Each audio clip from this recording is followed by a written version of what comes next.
Adventus Media y UM Radio presenta La historia de la redención. Capítulo 17. Las peregrinaciones del pueblo de Israel. Los hijos de Israel peregrinaron por el desierto durante 3 días y no pudieron encontrar agua suficientemente buena para beber. Padecían sed. Y el pueblo murmuró contra Moisés y dijo: ¿Qué hemos de beber? Y Moisés clamó a Jehová, y Jehová le mostró un árbol, y lo echó en las aguas, y las aguas se endulzaron. Allí les dio estatutos y ordenanzas, y allí los probó, y dijo: Si oyeres atentamente la voz de Jehová tu Dios, e hicieres lo recto delante de sus ojos, y dieres oído a sus mandamientos, y guardares todos sus estatutos, ninguna enfermedad de la que envié a los egipcios enviaré a ti, porque yo soy Jehová tu sanador. Parecía que los hijos de Israel tenían el corazón inclinado a la incredulidad.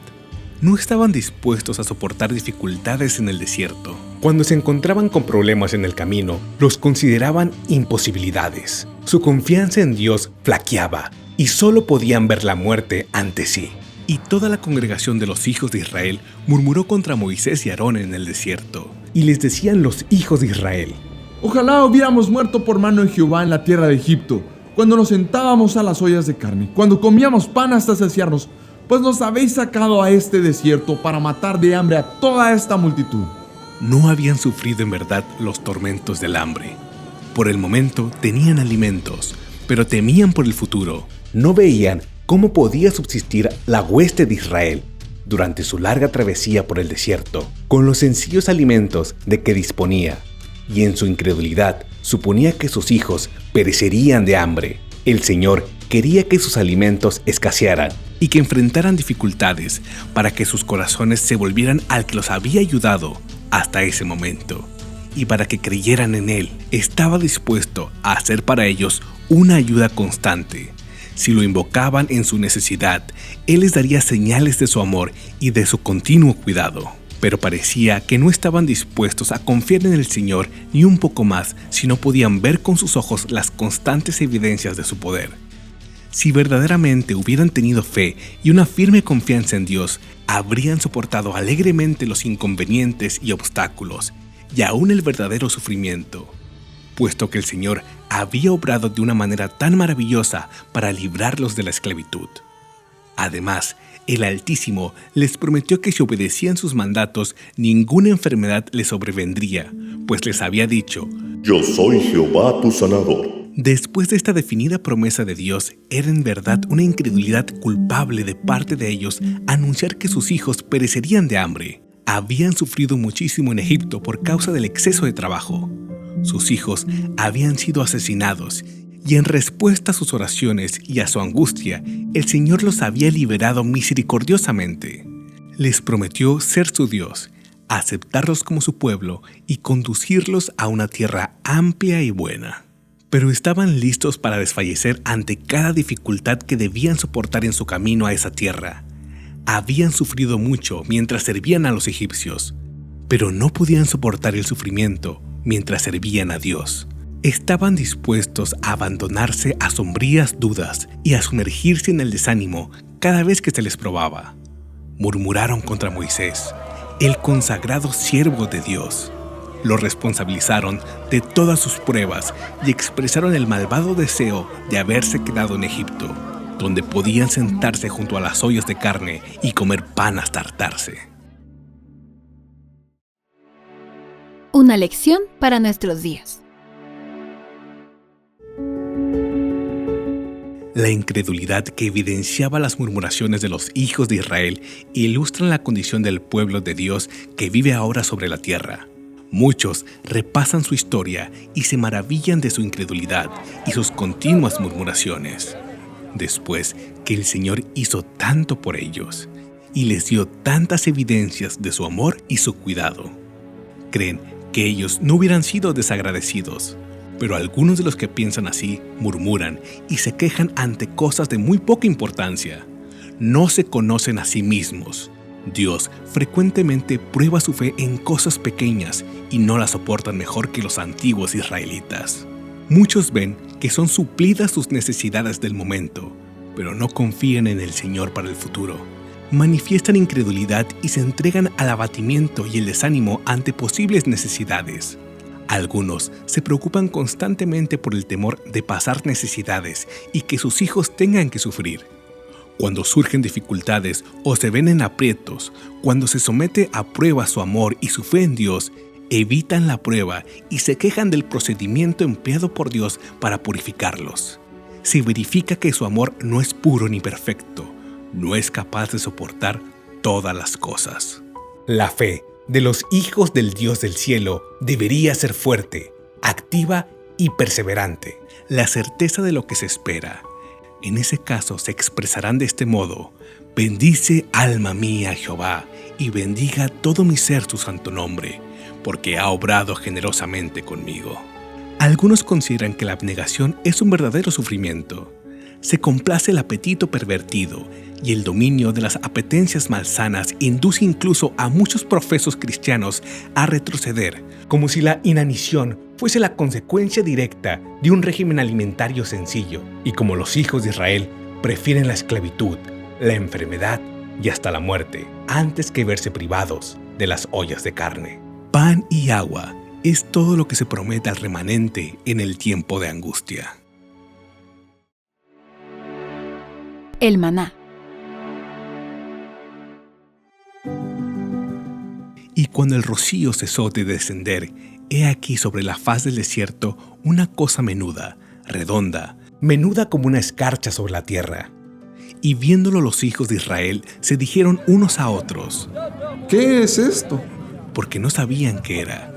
Entonces Moisés les dijo: Es el pan que Jehová os da para comer. Esto es lo que Jehová ha mandado. Recoged de él cada uno según lo que pudiere comer. Un gomer por cabeza, conforme al número de vuestras personas. Tomaréis cada uno para los que están en su tienda. Y los hijos de Israel lo hicieron así, y recogieron uno más, otros menos, y lo medían por gomer, y no sobró al que había recogido mucho, ni faltó al que había recogido poco. Cada uno recogió conforme a lo que había de comer. Y les dijo Moisés: Ninguno deje nada de ello para mañana. Mas ellos no obedecieron a Moisés, sino que algunos dejaron de ello para otro día, y crió gusanos, y hedió. Y se enojó contra ellos Moisés, y lo recogían cada mañana, cada uno según lo que había de comer. Y luego que el sol calentaba, se derretía. En el sexto día recogieron doble porción de comida, 2 gomeres por cada uno. Y todos los príncipes de la congregación vinieron y se lo hicieron saber a Moisés. Y él les dijo: Esto es lo que ha dicho Jehová. Mañana es el santo día de reposo, el reposo consagrado a Jehová. Lo que habéis de cocer, cocedlo hoy, y lo que habéis de cocinar, cocinadlo, y todo lo que sobrare, guardadlo para mañana. Y ellos lo guardaron hasta la mañana, según lo que Moisés había mandado, y no se agusanó ni hedió. Y dijo Moisés: Comedlo hoy, porque hoy es día de reposo para Jehová. Hoy no hallaréis en el campo. 6 días lo recogeréis, mas el séptimo día es día de reposo. En él no se hallará. El Señor no es ahora menos exigente con respecto al sábado que cuando dio las precedentes indicaciones a los hijos de Israel. Les dijo que en el sexto día cocieran lo que tenían que cocer y que cocinaran, es decir, hirvieran lo que tenían que hervir, a fin de prepararse para descansar el sábado. Dios manifestó su gran cuidado y su amor por su pueblo al enviarles pan del cielo. Pan de nobles ángeles comió el hombre. Salmo 78:25. O sea, alimento provisto por los ángeles. El triple milagro del maná, doble cantidad en el sexto día, nada en el séptimo y su conservación durante el sábado, cuando se descomponía en los otros días, fue hecho para impresionarlos con respecto a la santidad del sábado. Después de recibir alimentos en abundancia, se avergonzaron de su incredulidad y sus murmuraciones y prometieron confiar en Dios en el futuro. pero pronto olvidaron su promesa y fracasaron en la primera prueba de su fe.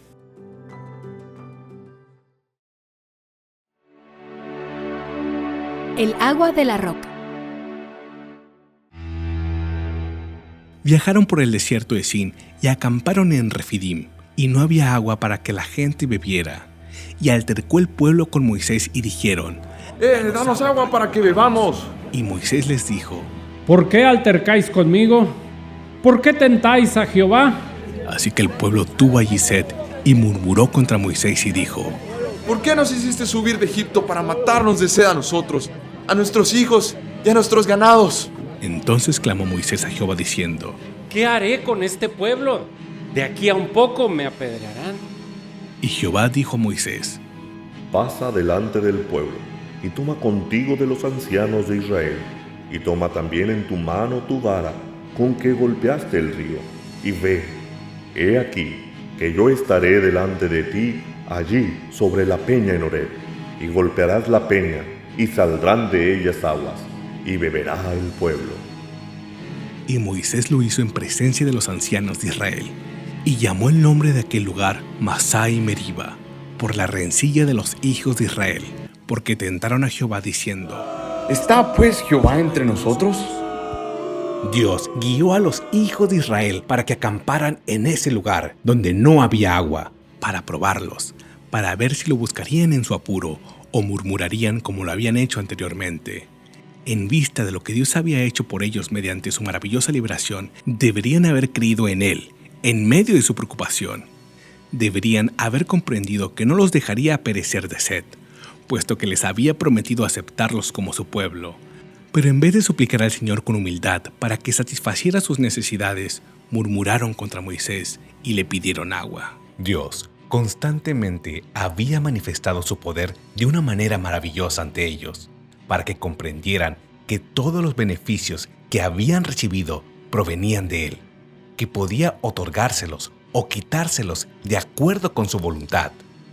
A veces lo entendían en forma plena y se humillaban profundamente delante del Señor, pero cuando tenían sed o hambre le echaban toda la culpa a Moisés, como si hubieran salido de Egipto para darle el gusto a él. Moisés se sentía afligido por causa de sus crueles murmuraciones. Preguntó al Señor qué podía hacer, ya que la gente estaba a punto de apedrearlo. El Altísimo le mandó que golpeara la roca con la vara de Dios. La nube de su gloria reposó directamente delante de la roca. Hendió las peñas en el desierto y les dio a beber como de grandes abismos, pues sacó de la peña corrientes e hizo descender aguas como ríos. Salmo 78, 15 al 16. Moisés golpeó la roca, pero Cristo estuvo junto a él e hizo fluir agua de la peña. El pueblo tentó al Señor en su sed y dijo: Si nos ha traído hasta aquí, ¿por qué no nos da agua así como nos dio pan? Este sí puso de manifiesto su culpable incredulidad e indujo a Moisés a temer que Dios los castigara por causa de sus impías murmuraciones. Dios probó la fe de sus hijos, pero estos no soportaron la prueba. Murmuraron por el alimento y por el agua y acusaron a Moisés. Por su incredulidad, el Señor permitió que sus enemigos los atacaran para manifestar a su pueblo de dónde procedía su fortaleza. Librados de Amalec. Entonces vino Amalec y peleó contra Israel en Refidim. Y dijo Moisés a Josué: Escógenos varones y sal a pelear contra Amalec. Mañana yo estaré sobre la cumbre del collado y la vara de Dios en mi mano. E hizo Josué como le dijo Moisés, peleando contra Amalec. Y Moisés, y Aarón y Hur subieron a la cumbre del collado. Y sucedía que cuando alzaba Moisés su mano, Israel prevalecía, mas cuando él bajaba su mano, prevalecía Amalec. Y las manos de Moisés se cansaban, por lo que tomaron una piedra y la pusieron debajo de él. Y se sentó sobre ella, y Aarón y Hur sostenían sus manos, uno de un lado y el otro del otro. Así hubo en sus manos firmeza hasta que se puso el sol. Moisés extendió sus manos hacia el cielo, con la vara de Dios en su mano derecha para suplicar la ayuda de Dios. Entonces Israel prevaleció y rechazó a sus enemigos. Cuando Moisés bajaba las manos, era evidente que Israel pronto perdía todo lo que había ganado y comenzaba a ser vencido por sus enemigos. Moisés nuevamente levantaba las manos hacia el cielo e Israel prevalecía y el enemigo era rechazado.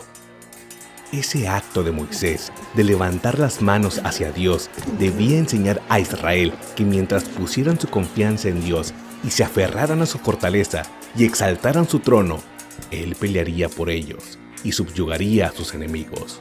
Pero cuando dejaran de aferrarse de su fortaleza y confiaran en su propia fuerza, serían incluso más débiles que sus enemigos, que no conocían a Dios, y esto prevalecería sobre ellos. Entonces Josué deshizo a Amalec y a su pueblo a filo de espada.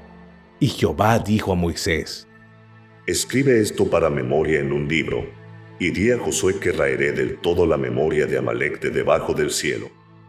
Y Moisés edificó un altar y llamó su nombre Jehová Nisí, y dijo: por cuanto la mano de Amalec se levantó de generación en generación, si los hijos de Israel no hubieran murmurado contra el Señor, Él no habría permitido que sus enemigos hicieran guerra contra ellos.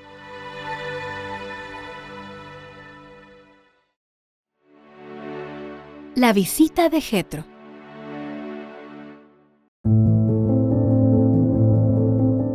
Antes de salir de Egipto, Moisés había enviado a su esposa y a sus hijos a casa de su suegro, y después que Jetro oyó hablar de la maravillosa liberación de los israelitas de Egipto, visitó a Moisés en el desierto y lo llevó a su esposa y sus hijos. Y Moisés salió a recibir a su suegro y se inclinó y lo besó.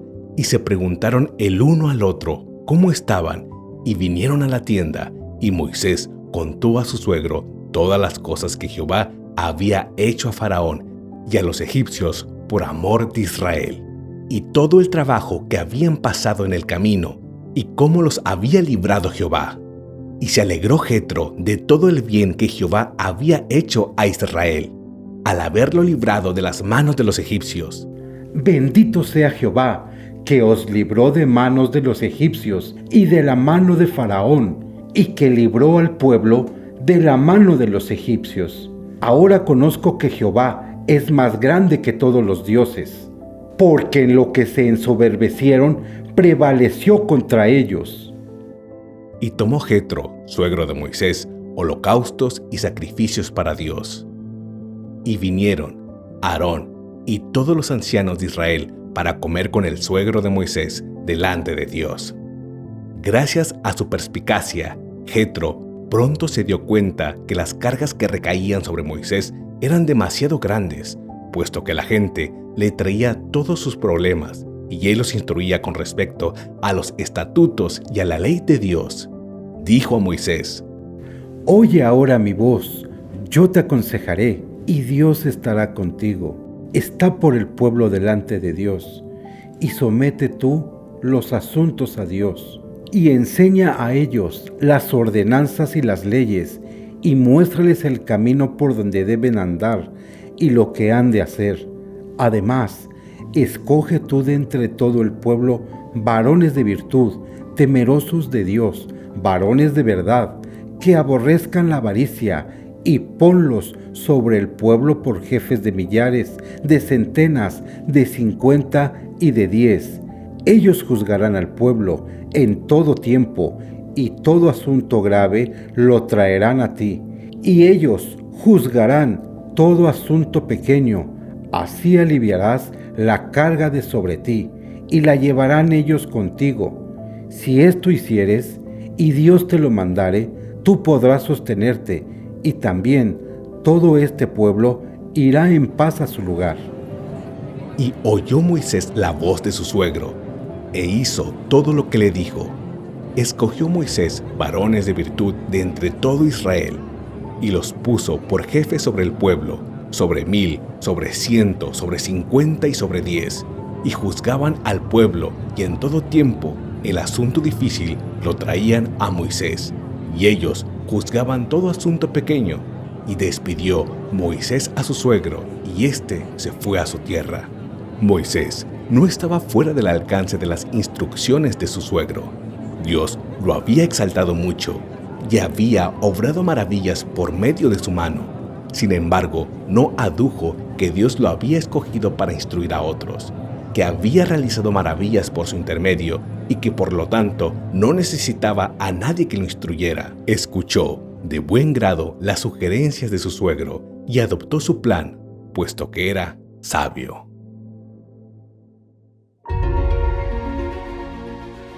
Este audiolibro es una producción de Adventus Media y UM Radio, tomado de la traducción del libro La Historia de la Redención, escrito por Elena G. de White.